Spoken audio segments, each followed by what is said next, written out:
is Megan Colleen, scholar, filmmaker, and aspiring historian. For the past several months, I have made it my personal mission to document the history of female stand-up comedy and the transitions that some women have made into television and film. There have been many pioneer female comedians who have used various methods of joke-telling to break into the mainstream comedic market. Their story needs to be told, and to do that, I will take you on a journey through the 1960s up until today, highlighting the most popular comedic methods used and the most popular comedians of each decade. Professor Baird, can you give me a general overview of the history of female comedians?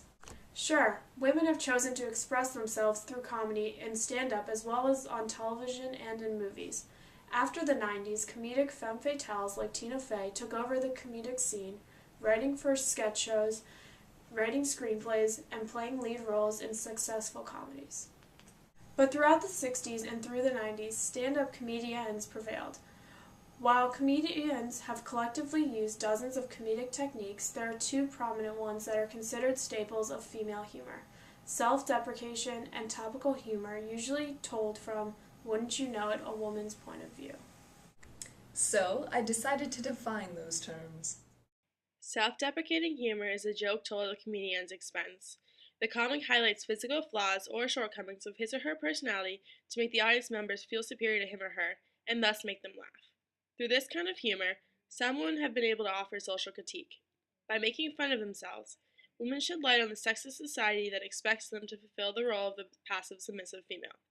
They make the audience laugh and exercise control that is not available to other women off stage. Though both men and women use this type of joke-telling, women have used it more frequently since the 1960s. However, there has been a shift in the demographic makeup of comics who tell self-deprecating jokes. Today, men are using this technique just as frequently as women. In the 1960s, the most famous comedians of this decade, Joan Rivers and Phyllis Diller, built their careers off of this self-deprecating humor. I'm so sick of having bird legs. You know, I was in an elevator the other day, and some ugly broad looked at me, and she said, the last time I saw a leg like that, there was a message attached. Joan Rivers' popularity continued into the 70s, where other women like Eileen Kahn, Fannie Flagg, Rusty Warren, and Lily Tomlin joined her. Now, the 80s was a complex decade in terms of female comedy, wasn't it? More styles and methods were being employed. Absolutely. The 80s had its fair share of self-deprecating humor, now performed by Roseanne Barr, Elaine Boosler, and Rita Rudner. But this decade also brought with it the observational humor of Paula Poundstone and the aggressive humor of Sandra Bearhard. These women were writing their own material about topics that interested them and related directly to them. To look at me, you would never suspect I was a semi-non-orgasmic woman. This means that it was possible for me to have an orgasm, but highly unlikely. To me, the term sexual freedom meant freedom from having to have sex. And then along came good vibrations. This was also a decade when more ethnically diverse female comedians like Karen Williams, Marga Gomez, Whoopi Goldberg, Judy Gold, and Laura Hayes emerged, as well as lesbian comedians such as Rosie O'Donnell, Karen Ripley, Ellen DeGeneres, and the aforementioned Paula Poundstone. Television, and specifically sitcoms, offered these women a venue in which to perform their comedy to huge audiences.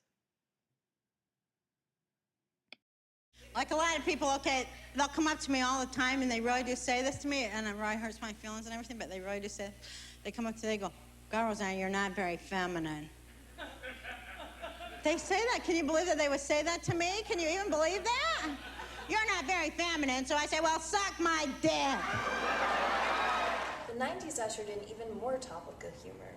Although women had offered social critique through their humor in the 60s, the 90s saw an influx of female comics voicing their opinions on politics, world events, everyday life, and a wide range of other topics. Margaret Cho, Janine Garofalo, Monique, some more, Kathy Griffin, Wanda Sykes, Renee Hicks, Tig Notaro, and Suzanne Westenhofer began their careers in the 90s. What other changes do we see in the 90s? While there was an increase in female involvement in the live sketch comedy show Saturday Night Live, perhaps because some women chose to break away from stand-up and breach the also male-dominated world of television and film. Though the show was racist, sexist, and vulgar, so much so that Nora Dunn boycotted it, women like Molly Shannon, Julia Sweeney, and Sherry O'Terry were very active in its production. Men still dominated the show, but there was more female writers and performers involved with it than ever before. Female writers for the show could write sketches about topics that interested them, convey messages they wanted to convey, and generally exercise a noticeable amount of power. This power continued to expand until Tina Fey was appointed head writer in 1999, a major milestone in the female comedic work. Her innovative skits were brilliant. We are crossing party lines to address the now very ugly role that sexism is playing in the campaign. An issue which I am frankly surprised to hear people suddenly care about. You know, Hillary and I don't agree on everything. I believe that diplomacy should be the cornerstone of any foreign policy. And I can see Russia from my house. Fey continues to blossom in the world of comedy, writing for a hit show 30 Rock and being known for her work in the production of hit comedies like Mean Girls, Baby Mama, and Date Night. Though Tina Fey is not a stand-up comedian, she has proved that women can be funny without putting themselves down. She has proven that women frequently put forth ideas and messages that may be impossible to label as female, and instead are just deemed funny. The long legacy of self-deprecation and misogynist jeers of, only a woman would say that, or, women aren't funny or can't be funny are merely a testament to the sexist world we live in. White males rule politics, television, films, newspapers, just about any industry you can think of in America. It hasn't been easy for women to prove themselves in comedy, but Tina Fey has served as an excellent example to other funny women in America. Amy Poehler and Kristen Wiig, also of SNL, have likewise offered up their work as inspiration to the next generation of lovely, witty, and devastatingly powerful comedians. We may be on the brink of a humorous revolution.